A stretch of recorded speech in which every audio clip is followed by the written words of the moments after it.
Alright, we're going to take a look here at Nikola Tesla from Tales to Amaze. Start off with his miniature. Pretty cool miniature. Painted him already though. Oops. Here's his health dial, and then once he gets all the way down, it's a little toxic looking death skull. He's got these tokens that flip, and he uses them to charge. You'll see with some of his effects. Nikola Tesla. He's ranged. He's got 14 health. Move of 2. Electrical overflow is his ability.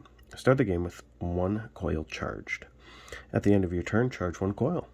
At the start of your turn, if both coils are charged, deal 1 damage to each opposing fighter adjacent to Tesla and move them up to 1 space. You may live to see man-made horrors beyond your comprehension. And we got his card back here. Pretty cool looking one. Let's take a look at his deck though. Scheme, fully charged. Charge both coils, gain an action. Comes in handy, especially if you're being pressured and you're using coils on defense. Remote control, move all opposing fighters up to 2 spaces, gain an action. Can be handy also to just shoot them with something right away. The alternating current, 5 attack. Choose 1. Charge both coils. Discharge both coils to have Tesla recover 2 health. You could use that in conjunction with other attack right after, so you can double attack. For example, with the Death Ray. You may charge coils. This card's value is 5, or instead, this card's value is 7. So you're spending the coils from energized to not to do certain effects. And he's got 3 copies of that card. And then we got 7 hertz, 4 attack. You may discharge 1. You may just discharge coils, gain 1 action, also draw a card. 3 copies of that. Polyphase coils, a 3 value versatile. Immediately you may discharge coils, cancel all effects on your opponent's card, also ignore that card's value.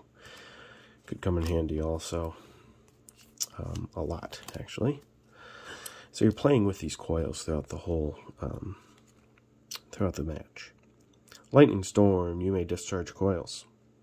Deal 1 damage to each opposing fighter in your zone. Instead, deal 2, so you can get rid of sidekicks or something like that, which is handy.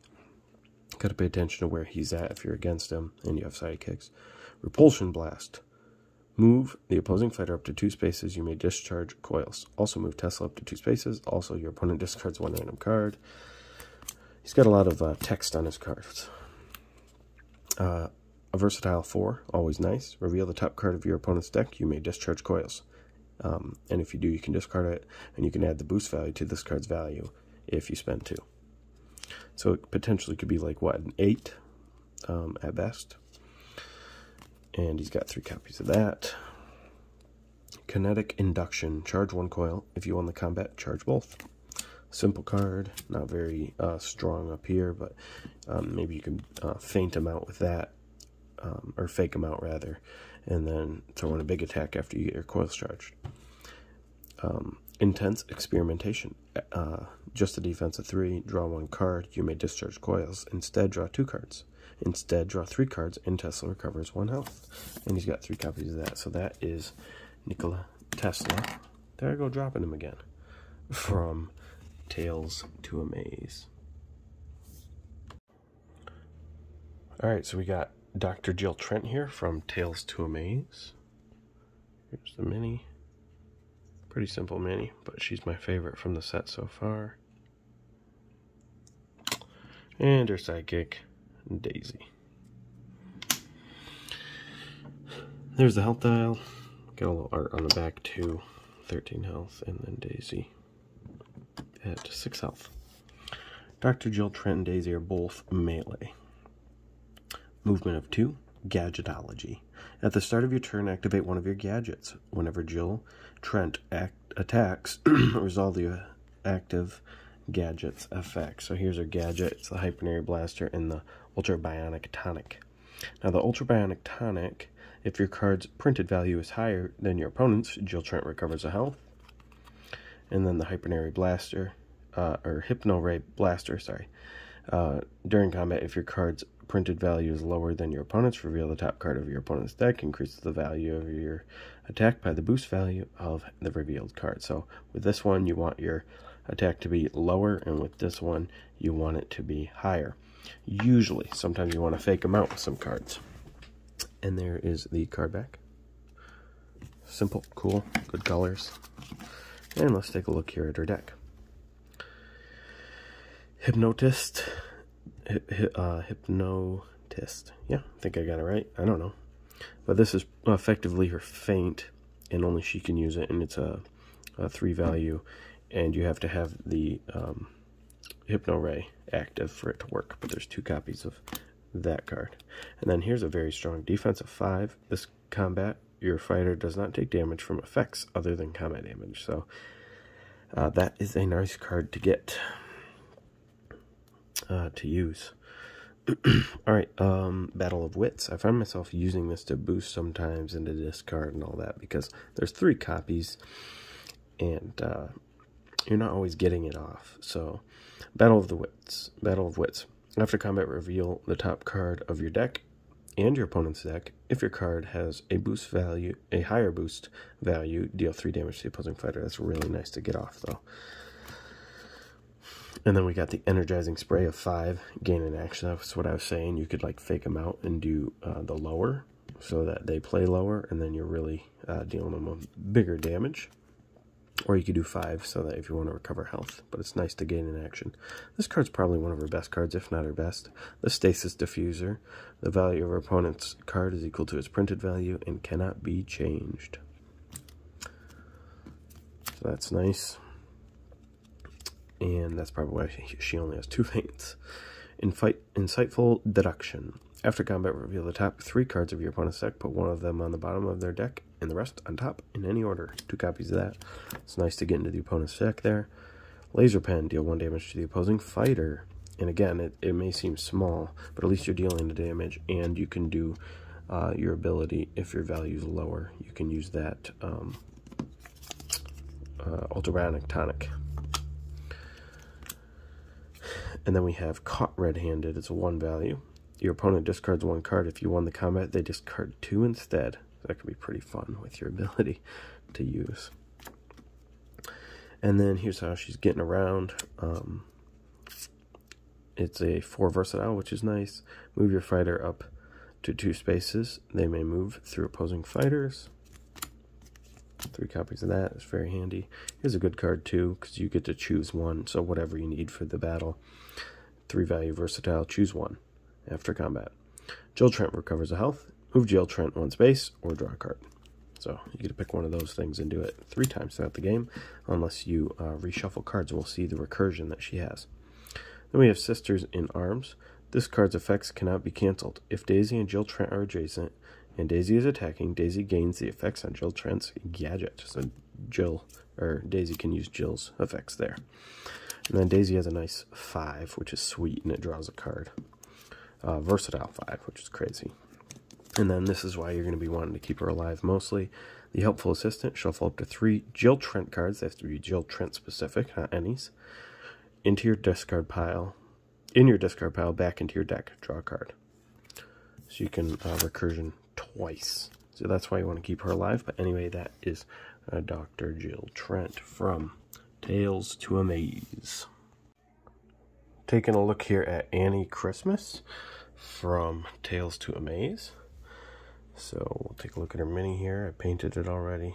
There's a little bit of goop on the bottom because it's kind of fresh, but that'll be gone. Anyway, and then we have the sidekick Charlie and his dial, and then her dial. It's got her pearls on it. 14 health. There's her card back and her ability card. Necklace of Pearls. Add +2 to the value of Annie's attacks if she has less health than the defender. So it's an interesting game. You're playing a little dance. You're playing the whole way through the game.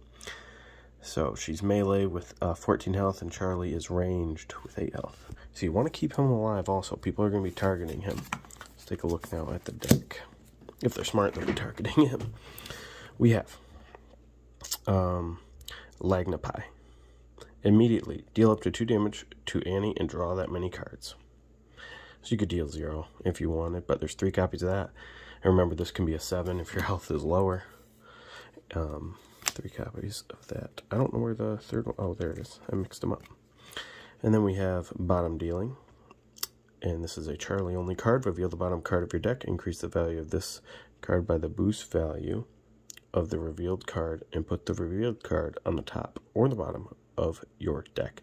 It's a really important card. That's why you want to keep them alive for that. So you can get some of these effects off. This one's drawing. The Turn in the River, Charlie. Only card, 2 copies of that. And then Better Together. This was another reason you want to keep them alive. If your fighter is adjacent to a friendly fighter, your fighter and each friendly fighter adjacent to them recover 1 health. There's 4 copies of Better Together. Then we got Long Shot. If the opposing fighter is not adjacent to your fighter, this card's value is 5 instead. So, pretty much, if you're using it for attack, only Charlie's going to be able to use it. And then she can use it, Annie can use it when she's defending against ranged fighters. It's kind of like a momentous in a way. Then we got 3 copies of Keep Your Hands to Yourself. Move each fighter in the combat up to 2 spaces. It's a value 3, versatile. Quite a pair.